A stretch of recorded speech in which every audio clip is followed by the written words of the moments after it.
एक सेलिब्रिटी बनना आसान नहीं है। एक फ्लॉप के बाद दर्शक और फैंस आपको सिरे से नकार सकते हैं, भले ही आपने अपनी अभिनय क्षमता साबित कर दी हो, लेकिन फ्लॉप आपको जीरो पर ला सकता है। बॉलीवुड की सबसे प्रतिभाशाली और टैलेंटेड एक्ट्रेस में से एक को उनके करियर की शुरुआत में मनहूस माना जाता था। जिस एक्ट्रेस की हम बात कर रहे हैं उनका नाम विद्या बालन है। द डर्टी पिक्चर कहानी से लेकर भूल भुलैया तक विद्या बालन ने दिखाया है कि वह इंडस्ट्री की बेहतरीन प्रतिभाओं में से एक है। उनका अभिनय स्वाभाविक, सहज और शानदार है।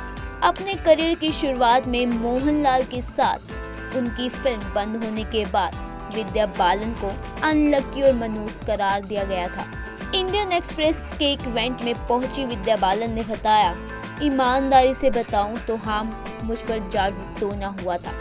एक जातिगत मामले के कारण ऐसा हुआ था जिसमें किसी को मुझसे दिक्कत थी, लेकिन ठीक है, मैं आज एकदम सही सलामत हूँ। एक्ट्रेस ने कहा था, आपको मेरी माँ को देखना था।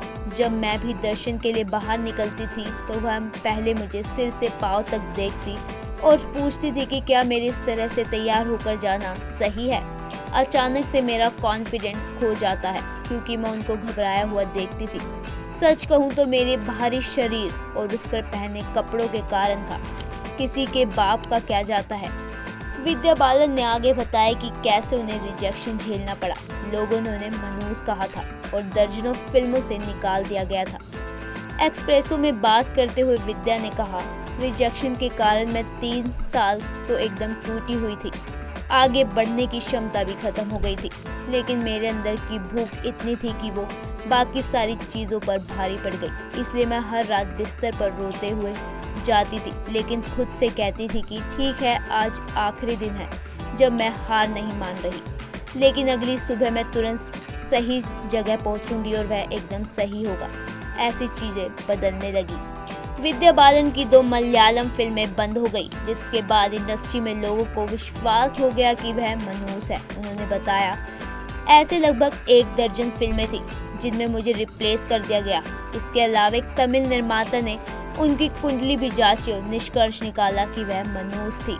बता दें कि विद्या बालन ने अपना फिल्मी डेब्यू बंगाली फिल्म भोले ठेकों से किया था, जिसे गौतम हल्दर ने डायरेक्ट किया था। उन्हें बेस्ट एक्ट्रेस का आनंद लोक अवार्ड भी मिला। इसके बाद ही उन्हें पहली फिल्म परिणीता मिली। इसके बाद ऑफर आने लगे। उनका बेस्ट परफॉर्मेंस में से एक सिल्क स्मिता की बायोपिक द डर्टी पिक्चर में था, जिसे नेशनल अवार्ड दिलाया गया।